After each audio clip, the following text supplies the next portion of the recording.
Hey, great people, Freedom Friday, entrepreneur style, okay? I was reading a book on a flight to Wisconsin, and they were interviewing a multimillionaire entrepreneur, business owner, who they asked her the question, what is your greatest value that you stand on that has made you successful? And she responded back with being a person of integrity.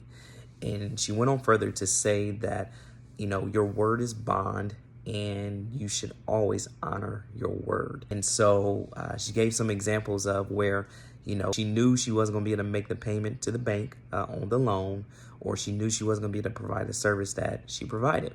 And so she would always call them before they called her. You hear me? She will always call them before they called her to set up some type of different arrangement, or to give them, that advance notice that it's not going to be able to happen, the service.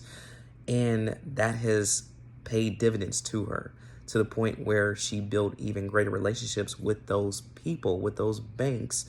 And now, to this day, those are positive relationships. And so I couldn't agree more with that. As, being in the speaking industry and professional development industry, I want to make sure that my customers are taken care of and they're not reaching out to me before I reach out to them.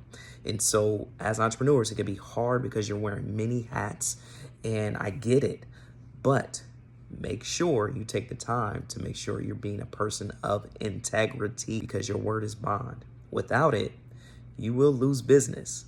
And that's not what we in the business of doing, because as an entrepreneur, you may be one strike away from losing your entire business. And so I want to encourage you to be a person of your word. Act with integrity. Peace.